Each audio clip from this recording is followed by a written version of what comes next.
कुंज विहारी गोपीजनवल्लभ गिरिवरधारी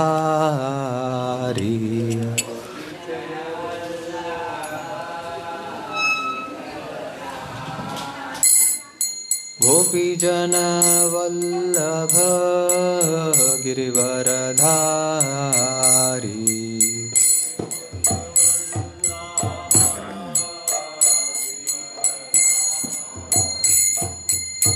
यशोदानन्दन व्रजजनरञ्जनाय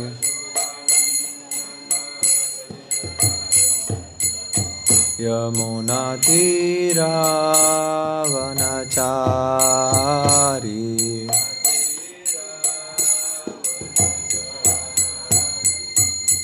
राधा माधव कुंज विहारी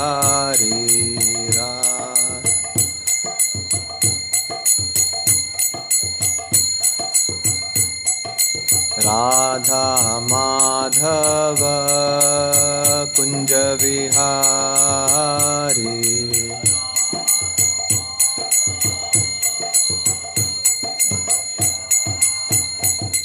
हरे कृष्णा कृष्णा कृष्णा हरे हरे हरे राम राम राम हरे हरे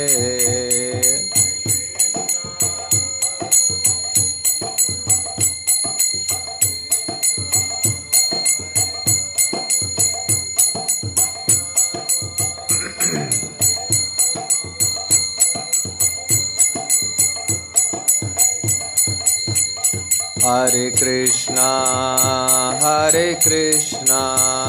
कृष्णा कृष्णा हरे हरे हरे राम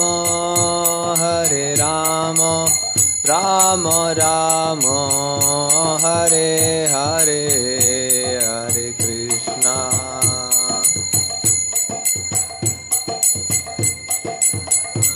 हरे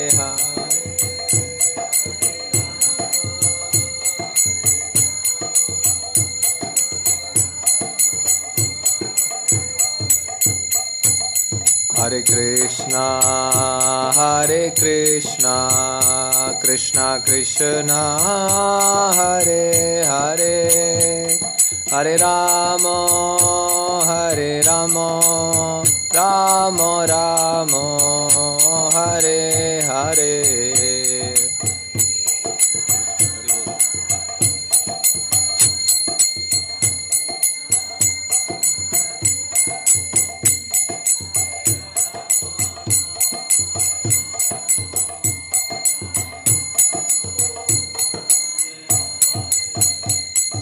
हरे कृष्णा कृष्णा कृष्णा हरे हरे हरे राम राम राम हरे हरे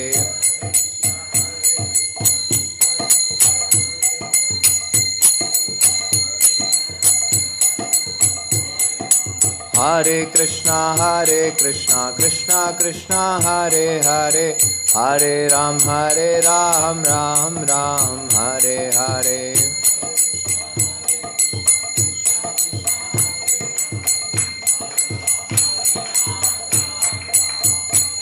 जय राधा गोकुलानंद राधा गोकुलानंद राधे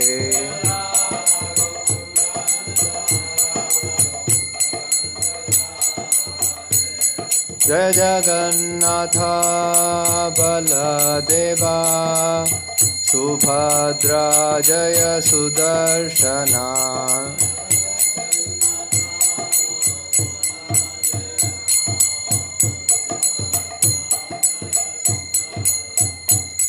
जय गौरनिताय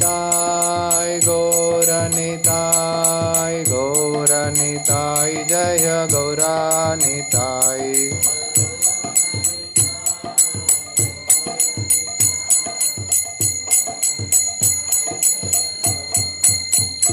प्रभुपाद प्रभुपाद प्रभुपाद प्रभुपाद।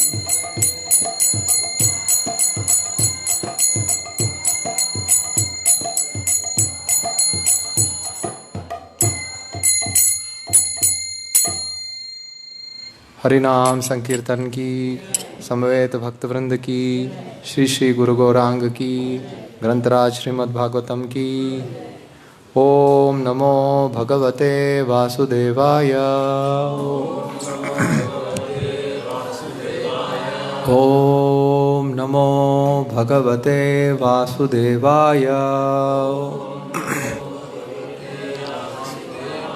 ओम नमो भगवते वासुदेवाय।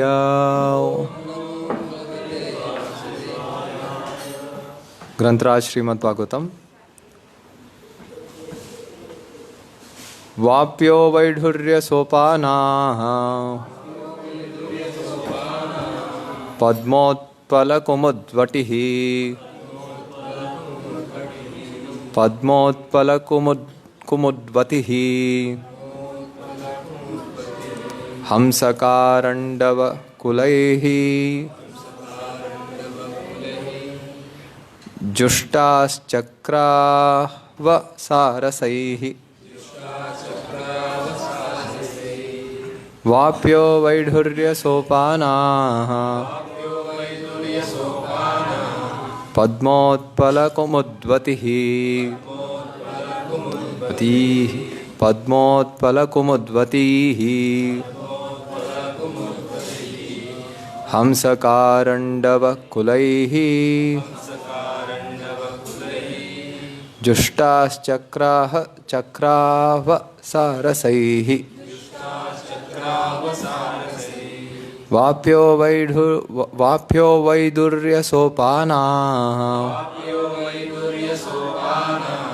पद्मोत्पलकुमुद्वतीः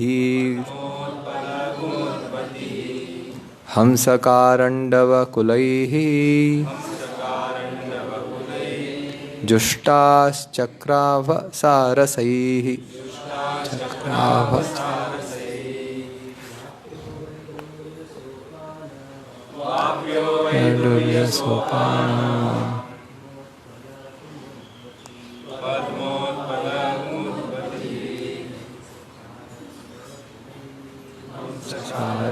वकुलैः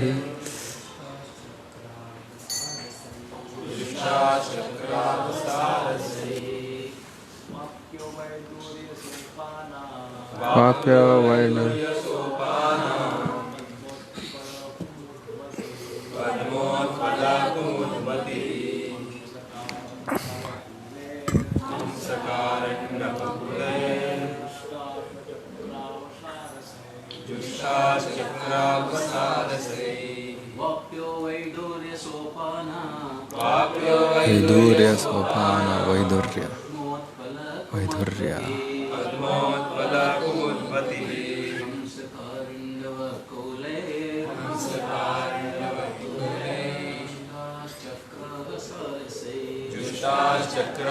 सारसैः।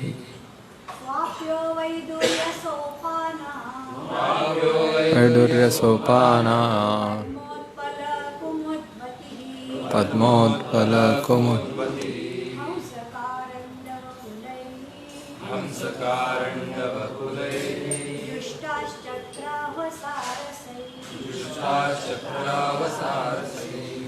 शब्दार्थ। वाप्यः बावलियाँ, वैदुर्य वैदुर्य, सोपानाः सीढ़ियों से, पद्मा कमल, उत्पला नीलकमल, कुमुद्वती ही कुमुदनियों से पूर्ण, हंस हंस पक्षी, कारंडवा तथा बतकें, कुलैहि के झुंड से, जुष्टाः निवसित, चक्राव चक्रवाक से, सारसैः तथा सरसों से। अनुवाद। बावलियों में पुखराज की सीढ़ियाँ थी। पुखराज मतलब वैधुर्य। इन बावलियों में विविध रंग के कमल तथा कुमुदनियाँ, हंस, कारंडव, चक्रवाह, सारस तथा अन्य पक्षी दिखाई पड़ रहे थे। तात्पर्य। ऐसा प्रतीत होता है कि महल के चारों ओर परकोटे तथा भांति भांति के वृक्ष से युक्त उद्यान ही नहीं थे, वरन मानव निर्मित बावलियां भी थी। बावलियां मतलब कुंड, जिनका जल रंग बिरंगे कमल के फूलों तथा कुमुदनियों से पूरित था। उतरने के लिए बावली में वैधुर्य की सीढ़ियां बनाई गई थी। इस प्रकार उद्यानों से घिरे महल में हंस, चक्रवाक, कारंडव तथा सारस जैसे बहुमूल्य पक्षी भी थे। वे पक्षी सामान्यतः उन गंधे स्थान में नहीं रहते हैं जहाँ कौवे रहते हैं। इस वर्णन से कल्पना की जा सकती है कि नगर का वातावरण कितना स्वास्थ्यप्रद तथा सुंदर था। ओम अज्ञानतिमिरान्धस्य ज्ञानाञ्जनशलाकया चक्षुरुन्मीलितं येन तस्मै श्रीगुरवे नमः। श्रीचैतन्यमनोभीष्टं स्थापितं येन भूतले स्वयं रूपः कदा मह्यं ददाति स्वपदान्तिकं। वन्देऽहं श्रीगुरोः श्रीयुतपदकमलं श्रीगुरून् वैष्णवांश्च। श्रीरूपं साग्रजातं सहगणा रघुनाथान्वितं तं सजीवं साद्वैतं सावधूतं परिजनसहितं कृष्णचैतन्यदेवं श्रीराधा कृष्णपादान् सहगणा ललिता श्रीविशाखान्वितांश्च। नमो विष्णुपादाय कृष्णपृष्ठाय भूतले श्रीमते भक्तिवेदांत स्वामिन्निति नामिने। नमस्ते सारस्वते देवे गौरवाणी प्रचारिणे निर्विशेष शून्यवादी पाश्चात्यदेशतारिणे। नमो महावदान्याय कृष्णप्रेम प्रदायते कृष्णाय कृष्णचैतन्य नाम्ने गौरत्विषे नमः। हे कृष्ण करुणा सिंधो दीनबंधो जगत्पते गोपेश गोपिका कांत राधा कांत नमोस्तुते। तप्त कांचन गौरांगी राधे वृंदावनेश्वरी वृषभानुसुते देवी प्रणमामि हरिप्रिये। वाञ्छाकल्पतरुभ्यश्च कृपा सिन्धुभ्य एव च पतितानां पावनेभ्यो वैष्णवेभ्यो नमो नमः। जय श्री कृष्ण चैतन्य प्रभु नित्यानंद श्री अद्वैत गदाधर श्रीवासादि गौर भक्त वृंद। हरे कृष्णा कृष्णा कृष्णा हरे हरे, हरे राम राम राम हरे हरे। हरे कृष्णा।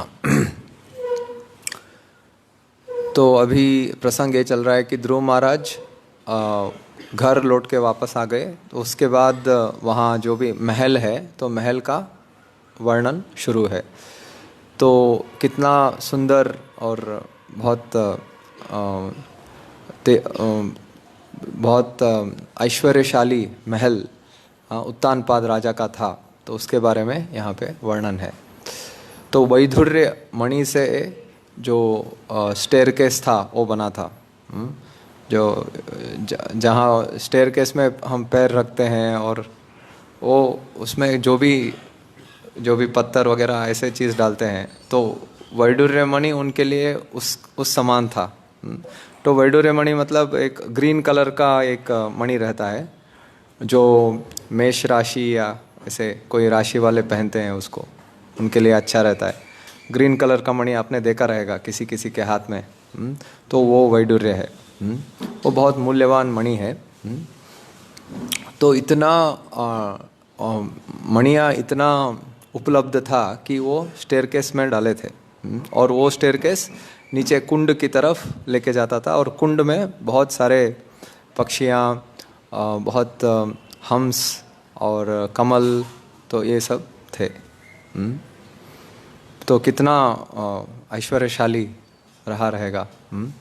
और ये सब ऐश्वर्यशाली चीज़ों हम सुनते हैं तो ये हमें लगता है कि ऐसे भी हो सकता है क्या, जो वैधुर्य के जो ये है मणि है, वो भी ऐसे इतना बड़े पैमाने पे ऐसे कहीं हो सकते हैं क्या।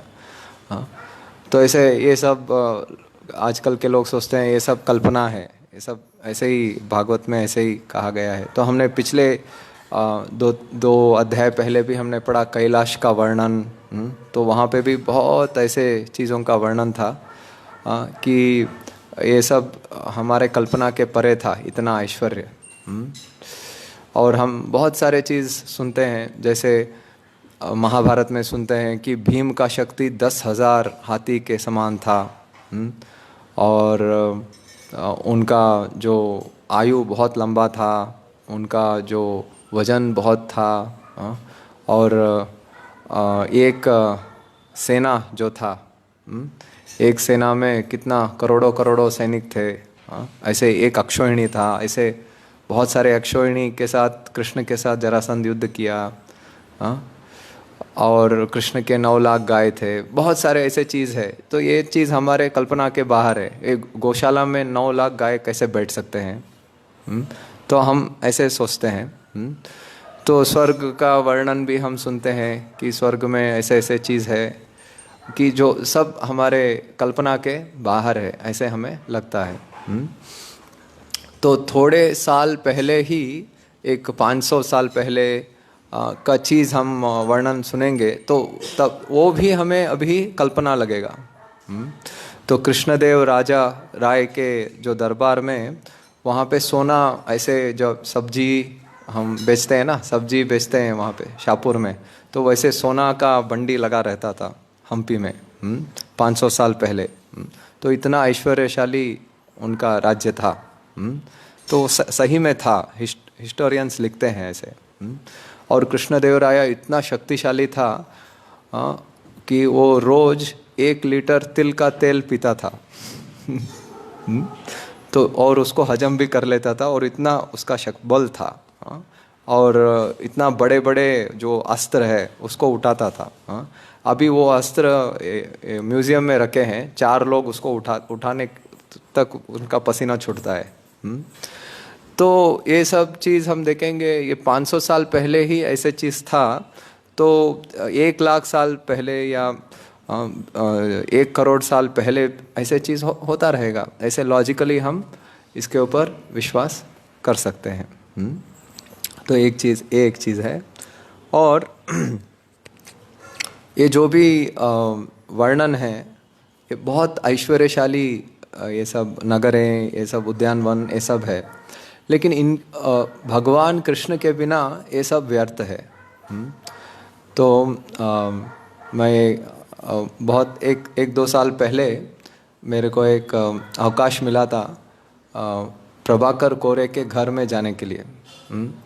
तो और एक भक्त थे, वो भगवद गीता कोर्स ले रहे थे, तो वो बीमार थे और मुझे एक दिन जाना पड़ा। तो मैं घर के अंदर गया, इतना बड़ा ऐश्वर्यशाली घर था। और बहुत सुंदर उद्यानवन, आजू बाजू में बहुत बड़ा महल के जैसे था, ऐसे कभी देखा नहीं था मैं। और बहुत कीमती चीज़ सब जगह दिखाई पड़ रहा था। और इतना अच्छा जगह पे वो घर स्थित है, और आजू बाजू में भी बहुत सिक्योरिटी वगैरह, बहुत बड़े बड़े गाड़ी। और अंदर भी, घर के अंदर भी बहुत बड़ा हॉल और बहुत सारे कमरे थे, और बहुत कीमती चीज़ों से भरा था। लेकिन मैं सोच रहा था कि यदि भगवान नहीं है तो उनके बिना ये सब चीज़ व्यर्थ है। वही चीज़ उनको 3 ताप देंगे। जैसे दुर्गा के जैसे 3 ताप है, आध्यात्मिक, आदि भौतिक, आदि दैविक क्लेश। तो ये सब ऐश्वर्य जो है वो यदि हम भगवान की सेवा में नहीं लगाएंगे तो दुर्गा देवी का 3 ये है ना त्रिशूल, वो उससे वो 3 ताप देगी। तो हालांकि इतना ऐश्वर्य एक व्यक्ति के पास रह सकता है, फिर भी वही उसको दुख का कारण बन सकता है। ऐसे मैं सोच रहा था। तो भगवान के बिना सारा ऐश्वर्य शून्य है, ये कुंती देवी भी अपने प्रार्थना में कहती है। तो 4-5 श्लोक कुंती देवी बहुत सुंदर रूप से अपने प्रार्थना में इसका उद्धृत करती है। तो जब भगवान कृष्ण जा रहे रहते हैं, तो पहली बार जब वो हस्तिनापुर से जब युद्ध सब समाप्त हो गया रहता है, तो हस्तिनापुर से वो द्वारका जाने वाले रहते हैं। तब युधिष्ठिर महाराज उनको रोकते हैं और बोलते हैं और थोड़ा महीना रुक के जाइए। तो युधिष्ठिर महाराज के प्रेम से भगवान वश में आकर वहीं पे रुक जाते हैं। तो उसके बाद फिर से भगवान जाने वाले रहते हैं, कुंती महारानी रोकती है, फिर से भगवान रुक जाते हैं। तो उसके बाद भगवान जाते हैं और उस समय कुंती देवी प्रार्थना अर्पण करती है। तो पहले वो इस प्रार्थनाओं में बहुत सारे चीज़ कुंती देवी कहती है, बहुत फिलोसॉफिकल प्रार्थना है ये। तो पहले वो भगवान को प्रणाम करती है। भगवान पूछते हैं, मैं तो आपका भतीजा हूँ, आप तो मेरी बुआ है, आप क्यों मुझे प्रणाम कर रही है? तो कुंती देवी कहती है, नहीं नहीं, आप स्वयं भगवान है। माया जवनिकाछन्नम अज्ञा दोक्षजम अव्ययम न लक्ष्य से मूढ़दृशा नटो नाट्य धरो यथा। तो माया के एक पर्दा से हम सब ढके हैं, इसीलिए हम आपको पहचान नहीं पा रहे हैं। तो ऐसे बहुत सारे प्रार्थनाओं को कुंती महारानी अर्पण करती है। उसके बाद वो 5-6 श्लोकों में अवतारों के बारे में कहती है, कैसे अवतार जो है, आप अवतरित होते हैं, क्या क्या कारण है अवतारों का। तो भार अवतार नायन्य भुवो नावो इवो ददो सीदंत्या भूरि भारेण जातो यात्मा भुवा तीर्थः। तो भार, इस पृथ्वी का भार कम करने के लिए आप अवतरित होते हैं। श्रवण स्मरण हानि करिष्यन्निति केचन, आप अवतरित होते हैं ताकि भक्तों के लिए आपके लीलाओं का श्रवण और स्मरण करने का एक मौका मिले। और अविद्या काम कर्म भी, अविद्या और काम और कर्म, सो जो काम है इच्छा से, सो अविद्या से इच्छा आता है, इच्छा से हम कर्म कहते हैं, कर्म से कर्म करते हैं, कर्म से इस जगत में बंध जाते हैं। तो इस अविद्या काम और कर्म का जो साइकिल है, तो इसको आप नाश करने के लिए आते हैं, ये एक कारण है। ऐसे 5-6 कारण वो अवतारों का कारण बताती है। उसके बाद कुंती देवी कहती है, मेरे पीछे पीछे आप दोहरा सकते हैं, अप्यदनस्त्वं स्वकृते हित प्रभो जिहाससि स्वित्सुहृदोऽनुजीविनः येषां न चान्यद् भवतः पदाम्बुजात् परायणं राजसु योजितां हसाम्। तो कुंती महारानी कहती है कि अभी भगवान, अभी सभी राजाओं का मृत्यु हो गया है कुरुक्षेत्र युद्ध के बाद, लेकिन अभी आप हमको छोड़ के जा रहे हैं। जो राजाएं मर गए हैं, तो उनके बच्चे और उनके पोते, वो जो भी है, वो हमारे प्रति ईर्ष्या भावना रख रहे हैं, कभी भी वो हमारे ऊपर आक्रमण कर सकते हैं। हालांकि हम राजा बने हैं, अभी हमारे पुत्र राजा बने हैं, फिर भी हमें भय है कि वो फिर से हमारे ऊपर आक्रमण करेंगे, और इस समय आप हमको छोड़ के जा रहे हैं। ऐसे कुंती देवी प्रार्थना अर्पण कर रही है इस श्लोक में। तो परायणम, ये शब्द बहुत महत्वपूर्ण है। परायणम मतलब हम आपके ऊपर निर्भर है, परायण है, अधीन है, आपके ऊपर है, निर्भर है। तो पूरा पांडवों का जीवन भगवान के ऊपर, वो पूरा जीवन वो निर्भर थे। तो कभी भी संकट आता था, वो हमेशा भगवान का स्मरण किया करते थे। तो प्रभुपाद इस तात्पर्य में बहुत सुंदर से लिखते हैं कि सनाथ और अनाथ, जो व्यक्ति इस भौतिक जगत में बहुत बड़ा व्यक्ति रहता है और वो बहुत बड़ा चीज़ करता है, और लेकिन भगवान का शरण नहीं लेता है, तो वो वास्तव में अनाथ है। और जो व्यक्ति भगवान का शरण लेता है हमेशा हर परिस्थिति में, वो सनाथ है। तो इसी संदर्भ में भगवत गीता में भी एक श्लोक का संबंध है। तो 18वां अध्याय 59 श्लोक, तो उसमें भगवान कहते हैं अतचित्वम अनंकार, क्या है स्टार्टिंग उसका 18.59 देखिए भगवत गीता। तो इस श्लोक में भगवान कहते हैं जो अहंकार वश मेरा शरण नहीं लेता वो भौतिक जगत में अटक जाता है, लेकिन जो स्टार्टिंग नहीं नहीं नहीं ये नहीं, ठीक है ठीक है, हाँ। तो मच्चित्ता सर्वदुर्गाणि मत प्रसादात् तरिष्यति, ये श्लोक है। मच्चित्ता सर्वदुर्गाणि मत प्रसादात् तरिष्यति तो न श्रोष्यसि विनंक्षसि, न श्रोष्यसि विनंक्षसि। तो जो व्यक्ति मेरा बात नहीं सुनता है, न श्रोष्यसि विनंक्षसि, वो नाश हो जाएगा। तो जो व्यक्ति भगवान के ऊपर निर्भर रहता है और भगवान के आदेशों का पालन करता है, मच्चित्ता सर्वदुर्गाणि मत प्रसादात् तरिष्यति, सारे भौतिक जगत के जो दुर्ग मतलब कष्ट, यहाँ पे वो कष्ट से वो उसका बेड़ा पार हो जाएगा। लेकिन वो अहंकारवश वो मेरे ऊपर निर्भर नहीं रहेगा तो वो इस जगत में अटक के पड़ा रहेगा, ऐसे भगवान कहते हैं। तो उस भगवत गीता के तात्पर्य में भगवान लिखते हैं, प्रभुपाद जी लिखते हैं कि एक व्यक्ति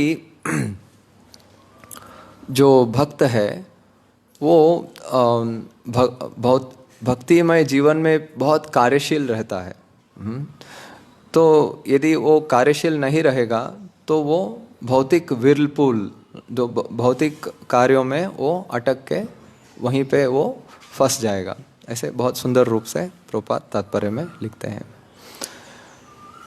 तो मेरे पीछे दोहरा सकते हैं, केवयम नाम रूपाभ्याम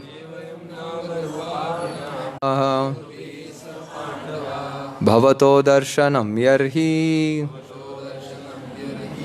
ऋषिकाणामिवेशितुः।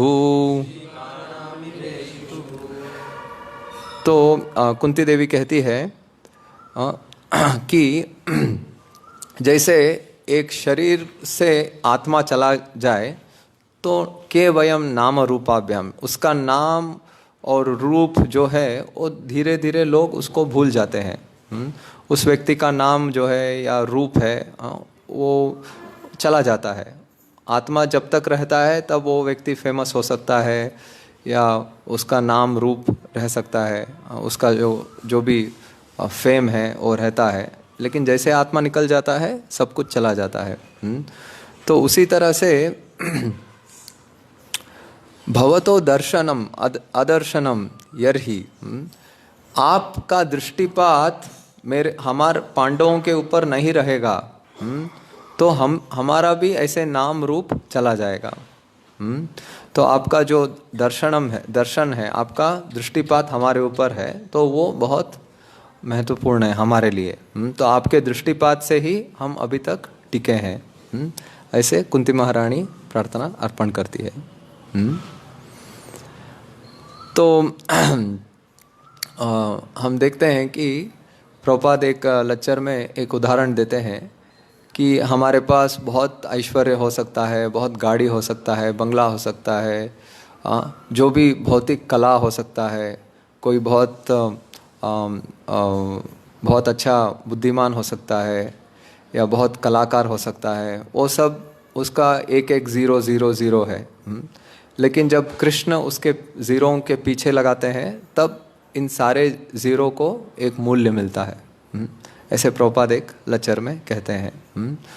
तो बहुत सारे हमारे कलाओं के पीछे यदि भगवान कृष्ण है तो उन सारे कलाओं को, उन सारे चीज़ों को एक मूल्य मिलता है। नहीं तो सारे 000 है, वो 0 ही रहेगा यदि उसके पीछे एक नहीं रहा तो भगवान कृष्ण ही इस जगत का एक सब्सटेंस है। तो कृष्ण ही सब जगह है। तो भौतिक रूप से भौतिक जगत का सृष्टि भी कृष्ण ही करते हैं। जब सृष्टि शुरू होता है तो सारे जो 24 तत्व है वो भगवान कृष्ण से ही आते हैं। और भगवान कृष्ण भगवद गीता में कहते हैं कि इस जगत में मैं सारे चीज़ों में मैं ही व्याप्त हूँ। तो इस जगत में जो भी हम देखते हैं वो सब कुछ कृष्ण है, मतलब उनके शक्ति है। तो उस तरह से जब हम इस जगत को देखेंगे जब तो ही हम इस जगत में कुछ सब्सटेंस को हम अनुभव कर सकते हैं। वही यहाँ पे कुंती महारानी कह रही है। तो अगला श्लोक में कुंती महारानी कहती है, नेयम शोभिष्यते तत्र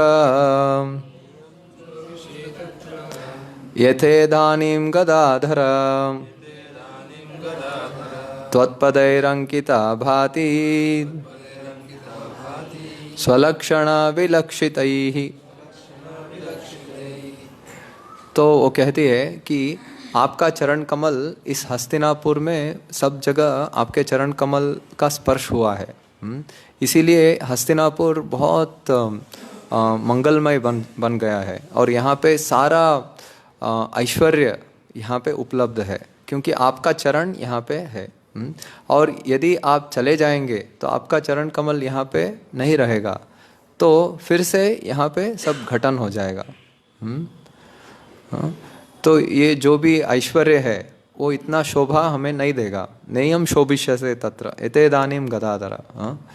ऐसे तो कुंती महारानी कह रही है। तो यहाँ पे जो भगवान के चरण कमल का चिन्ह है तो उसके बारे में वर्णन है, कैसे वो बहुत मंगलमय है, बहुत शुभ है भगवान के चरण कमल का चिन्ह। तो अगले श्लोक बहुत महत्वपूर्ण है, इसमें बहुत सारे चीज़ प्रभुपाद लिखते हैं, मेरे पीछे दोहरा सकते हैं। इमे जनपदा स्वृद्धा स्वपक्वौषध विरुदः वनाद्रिनद्युदन्वन्तो हेदन्ते तव वीक्षितैः।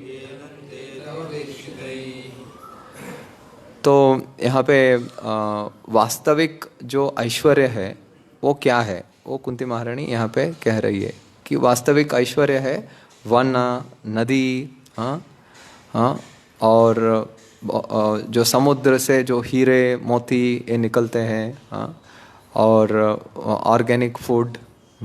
तो ये सब वास्तव में ऐश्वर्य है। तो आपके दृष्टिपात से ही ये ऐश्वर्य बनता है। तो सही बारिश होना, सही अनाज उत्पन्न होना, तो ये सब आपके दृष्टिपात से ही होता है। क्योंकि आपका दृष्टिपात अभी हमारे राज्य पे है, इसीलिए भरपूर रूप से ये सब मिल रहा है। जो धान्य, दूध, और ये सब जो भी मूल्यवान चीज़ है, तो ये आपके कृपा से मिल रहा है।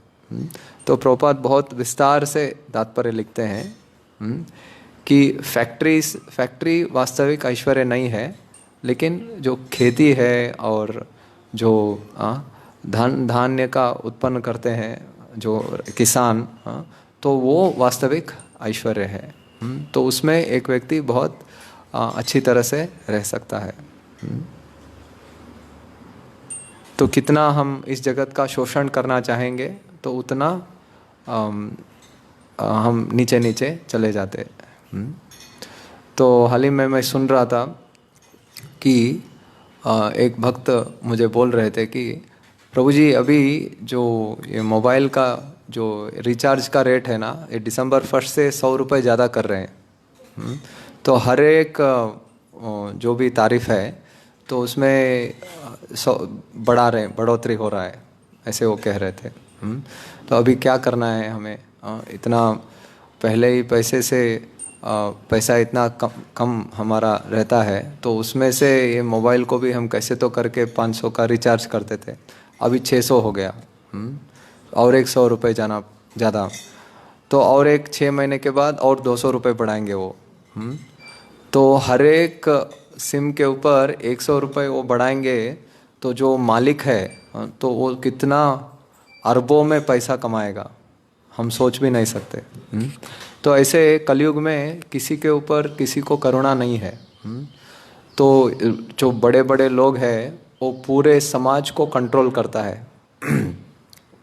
तो इसीलिए हम उनके कंट्रोल में हम नहीं आना चाहिए। हमारा ही एक लाइफस्टाइल होना चाहिए। तो ग्लोबली हमारा इकोनॉमी डिपेंड नहीं होना चाहिए। नहीं तो दो ही ऑप्शन है हमारे पास, एक उनके कंट्रोल में हमें रहना है, नहीं तो हमारा ही खुद का समाज तैयार करना है, हमारा ही खुद का धान्य उत्पन्न करके जो इकोनॉमी है तो उनके ऊपर हमें निर्भर नहीं रहना है। तो ऐसे बहुत सारे चीज़ अभी देखिए, एक 5, 6, 8 साल पहले किसी के पास स्मार्टफोन नहीं था, लेकिन आप बेंगलुरु में जाएंगे ना, आपके पास स्मार्टफोन नहीं है ना तो आप नहीं जी सकते वहाँ पे, इतना मुश्किल हो जाएगा आपको। हर एक चीज़ के लिए स्मार्टफोन चाहिए, ऐप चाहिए उधर। वो ऐप को आप क्लिक करना है, जैसे टॉयलेट बाथरूम क्लीन करने वाले को फ़ोन करके नहीं बुला सकते उधर, वो ऐप में रहता है, उनका एक ऐप रहता है, तो वो ऐप को आप क्लिक करना है और वो लोग आएंगे तब। मतलब आपको फोर्सेबली स्मार्टफोन यूज़ करा रहे हैं और हर 2-3 साल बाद वो स्मार्टफोन आपका ख़राब होगा। और फिर से आपको 10-15 हज़ार देना पड़ेगा। तो इतना बड़ा हमको ठगा रहे हैं लोग। तो बड़े बड़े इंडस्ट्रियलिस्ट लोग, तो हम उनके कृपा के ऊपर अभी निर्भर है। और वो करोड़ अरबों में पैसा कमाते हैं, करोड़पति बन। पहले वो जियो फ़ोन कैसे इंट्रोड्यूस किया था, बहुत सस्ते में इंट्रोड्यूस किया था, लेकिन अभी 100 रुपये बढ़ाया देखिए, और 6 महीने बाद कितना बढ़ाएंगे पता नहीं। कितना फ्लक्चुएटिंग इकोनॉमी है। 50 साल 100 साल पहले ऐसे नहीं होता था। तो इसीलिए हमें इसके बारे में गंभीरता से सोचना है और जो भी प्रैक्टिकल है उसको हमें करना है, और चैतन्य महाप्रभु के कृपा का हमें याचना करना है। क्योंकि चैतन्य महाप्रभु के गुणगान में एक श्लोक है, तो उसको मैं दोहरा कर अंत करूँगा। तो कविराज गोस्वामी कहते हैं, अगत्येक गतिम नत्वा हीनार्था अल्पदायकः। जिसका गति ही नहीं है और हीन है, जिसका अर्थ नहीं, पैसा ही नहीं है उसके पास, और बहुत दीन है और हीन है। तो कलयुग में ऐसा ही बहुत सारे लोग हैं जो ये ऐसे बड़े बड़े इंडस्ट्रियलिस्ट के कृपा के ऊपर निर्भर है। अगत्य का गति, तो उन सब के लिए श्री चैतन्य महाप्रभु गति है। तो अगत्य का गति, ये आदि लीला 7वां अध्याय में पहला श्लोक है। अगत्य का गतिम नत्वा हीनार्था अल्पदायका। हाँ, तो ऐसे चैतन्य महाप्रभु का गुणगान में एक श्लोक है, ताकि हम चैतन्य महाप्रभु के कृपा के ऊपर हम निर्भर हो जाए। तो यहीं पे मैं विराम दूंगा। किसी का कोई प्रश्न है तो पूछ सकते हैं। जय श्रील प्रभुपाद की जय। ग्रंथराज श्रीमद् भागवतम की जय।